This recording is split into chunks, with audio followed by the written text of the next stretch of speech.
नागरी प्रचारणी सभा, नाम तो आपने बहुत सुना होगा। आज इसके बारे में बिल्कुल अच्छे से जान लो। आखिर नागरी प्रचारणी जो सभा थी उसकी स्थापना करने की जरूरत क्या पड़ी, क्या ऐसी परिस्थितियां थी जिसके लिए हमें नागरी प्रचारणी सभा की स्थापना करने की जरूरत पड़ी। तो उस समय एक साहित्यिक संकट चल रहा था, और वो साहित्यिक संकट क्या था, उर्दू जो थी उस समय ज्यादा विकास कर रही थी, उर्दू का बोलाबाला बहुत ज्यादा था, जिस वजह से नागरी लिखने वाले और पढ़ने वाले लोगों की जो संख्या है वो कम होती जा रही थी।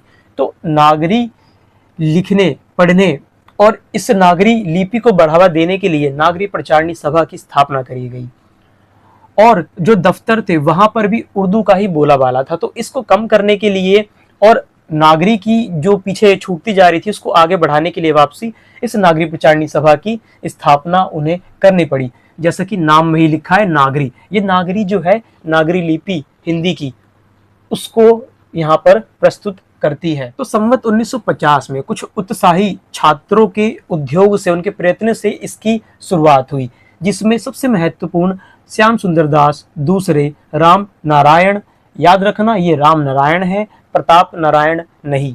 तो दूसरे हो गए राम नारायण, तीसरे शिव कुमार। तो इन तीनों ने मिल करके काशी नागरी प्रचारणी सभा की स्थापना करी, और इसके बाद जो इसके सभापति थे वो राधा कृष्ण दास थे, जो भारतेंदु के फुफेरे भाई थे। और ये जो सभा है इसके सहायकों में जिन लोगों का नाम आता है उनमें से कुछ प्रमुख है राय बहादुर, लक्ष्मी शंकर मिश्र, रामदीन सिंह, राधा कृष्ण वर्मा, गदाधर सिंह और कार्तिक प्रसाद खत्री। ये सभी भारतेंदु के सहयोगी थे। ये जो सभा है इसकी उद्देश्य क्या था, तो इसके दो उद्देश्य मुख्य रूप से माने जाते हैं, जो कि आप अंदाजा अगर खुद लगाएंगे भी तो पता लग जाएगा कि नागरी जो अक्षर था उसका प्रचार करना, और दूसरा साहित्य में समृद्धि लाना, कि जो पहले तो जो नागरी लिपि है उसको, उसके जो अक्षर है उसको बढ़ावा देना, फिर उसी के अंदर ही उसी भाषा में यानी कि नागरी लिपि में साहित्य का सृजन हो, ये उनका उद्देश्य था।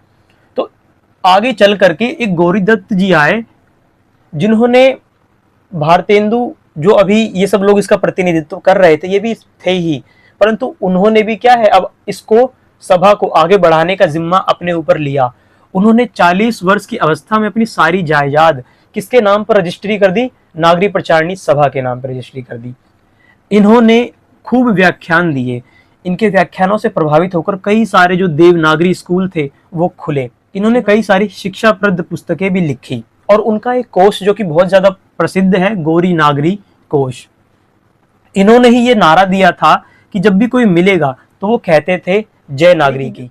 तो इस तरीके से जो सभा थी वो आगे बढ़ रही थी, और उन्होंने 1951 में दफ्तरों के अंदर, जैसा कि मैंने बताया था उर्दू थी, वहां पर नागरी को लाने के लिए इन्होंने एक मेमोरियल भेजा, और ये जो मेमोरियल था दबी हुई नागरी के उद्धार के लिए था, कि जो यहाँ पर उर्दू से दबती जा रही थी उसका उद्धार हो। उन्होंने 1952 संवत के अंदर सर एंथेन को ये आवेदन पत्र दिया, जिसके अंदर उन्होंने बताया कि जो जनता है उसको काफी ज्यादा कठिनाई होती है कि जब उनको उर्दू के अंदर दफ्तरों में वो जो भाषा उसकी होती है, चाहे अदालत है वहाँ की जो भाषा उर्दू होती है, तो जनता को समझने में कठिनाई महसूस होती है। तो उस कठिनाई के बारे में इन्होंने उन्हें बताया, और शिक्षा का जो प्रचार है वो अगर नागरी में हो तो लोगों को ज्यादा अच्छे से समझ में आएगा। तो शिक्षा के प्रचार में भी कठिनाई आ रही थी, तो ये दोनों मुद्दों के ऊपर उन्होंने ध्यान मुख्य रूप से इस मेमोरियल के अंदर सर एंथेन को बताया। इन्होंने इनको वचन दिया कि मैं इस पे विचार करूंगा, और जब उन्हें ये मिला फीडबैक उनकी तरफ से, तो उन्होंने कई सारी सभाएं करी, व्याख्यान करे, और पर्चे भी जनता के बीच में बंटवाए, और सारी इंफॉर्मेशन जो ये थी उन्होंने लोगों तक शेयर करी। इसके बाद उन्होंने इसी प्रकार के जो आवेदन थे कई सारे लोगों को भेजे, जिसमें से सबसे प्रमुख था संवत 1955 में एक बड़ा ही प्रभावशाली इन्होंने डेपुटेशन भेजा, किसको, लाट साहब को। और इसके अंदर कौन कौन थे उनके नाम है, अयोध्या नरेश महाराज, प्रताप नारायण, राम प्रसाद सिंह, बलवंत सिंह, डॉक्टर सुंदरलाल, पंडित मदन मोहन मालवीय। और ये जो उनका उद्देश्य था ये सफल हो, इसके लिए उन्होंने बहुत ज्यादा प्रयास किया। उन्होंने बहुत सारे लोगों के पास गए और जो उनकी मांगे थी उनको दिखाई, और फिर उनका समर्थन लेने के लिए उनके हस्ताक्षर भी लिए। इन्होंने दिन को दिन नहीं समझा, रात को रात नहीं समझा, और लगे रहे, लोगों से मिलते रहे और उनका समर्थन जुटाते रहे। तो इन्होंने बहुत सारे लोगों के हस्ताक्षर भी ले लिए थे। और ये जो प्रचार प्रसार चल रहा था ये एक आंदोलन के रूप में उभर करके सामने आया। और इसका जो मुख्य रूप से अगर आप कोई प्रधान व्यक्ति ढूंढे इस आंदोलन का तो वो थे मदन मोहन मालवीय, जो कि इसके प्रधान व्यक्ति थे। इन्होंने उसी मुद्दे पे 2 पुस्तकें भी लिख दी जिसके बारे में मैंने आपको बताया था कि इनके वो 2 क्या थी समस्या। पहला अदालती लिपि करके एक किताब लिखी इन्होंने, दूसरा प्राइमरी शिक्षा। अदालती लिपि पुस्तक के अंदर उन्होंने वही बताया कि अदालत में क्यों लिपि नागरी होनी चाहिए और प्राइमरी शिक्षा में नागरी क्यों होनी चाहिए। तो ये 2 किताबें उन्होंने लिखा, अंग्रेजी भाषा में उन्होंने ये किताब लिखी। और नागरी को अगर दूर करते हैं यानी कि उसका प्रचार प्रसार नहीं बढ़ता है, उसको हम नहीं लेकर के आते हैं अदालतों में और प्राइमरी शिक्षा में, तो उसका क्या दुष्परिणाम निकलेगा, उन्होंने इसके अंदर बहुत ही विस्तृत तरीके से और अच्छा अनुसंधान यानी कि रिसर्च बहुत बढ़िया किया और उन सबको इस बुक के अंदर लिखा। इनके ये जो अथक प्रयास चल रहे थे अभी तक भारत हिंदू से लेकर के यहाँ तक 1957 संवत में सफलता का रूप धारण कर पाया जब अदालतों में नागरी का प्रवेश हुआ। इसके अतिरिक्त जो सभा थी उसने अब हिंदी की जो पुस्तकें थी उसकी खोज इन्होंने करना आरंभ कर दिया था, क्योंकि नागरी का जो दूसरा उद्देश्य था कि साहित्य को समृद्ध बनाना, तो उस उद्देश्य के लिए ये लोग काम कर रहे थे। तो 1956 संवत के अंदर गवर्नमेंट ने इनको सहायता भी प्रदान करनी चालू कर दी। 400 रुपये प्रति वर्ष देते थे वो लोग, जिसकी वजह से वो जो खोज करना चाह रहे थे उसमें इनके लिए आसानी हो गई, क्योंकि पैसा रहता है तो फिर खोज वगैरह करने में काफ़ी आसानी हो जाती है। और इसी खोज की वजह से उन्होंने 100 से ज़्यादा जो कृतियाँ थी उनका परिचय हम लोगों से करवाया। उन्होंने ढूंढ करके लाई काफ़ी सारी किताबें। सारांश रूप में यही कहा जा सकता है कि हिंदी साहित्य का इतिहास लिखने में इसने बहुत सारी सामग्री हम लोगों तक उपलब्ध करा दी, ऐसा आचार्य रामचंद्र शुक्ल जी अपनी किताब में लिखते हैं।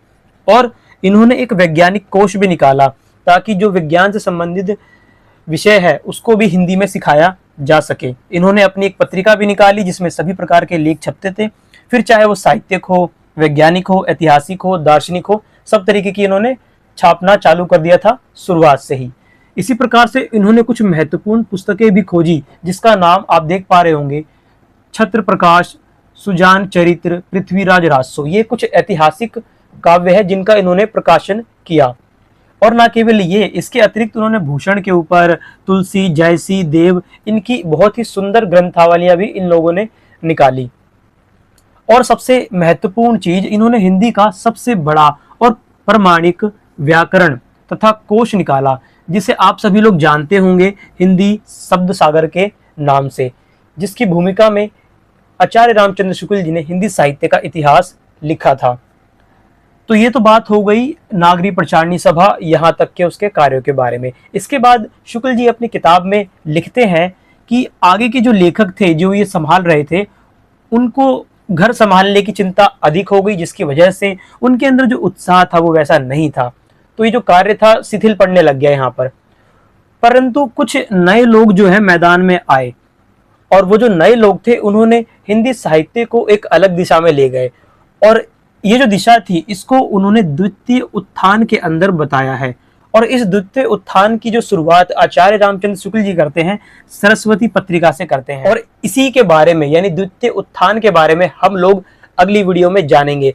अभी तक हम लोगों ने आधुनिक काल के अंदर बिल्कुल शुरुआत से जानते हुए आ रहे थे, जिसके अंदर हमने परिचय से लेके उनका जो प्रथम उत्थान था, प्रथम उत्थान के अंदर सारे लेखक भी आए और लास्ट में नागरी प्रचारणी सभा।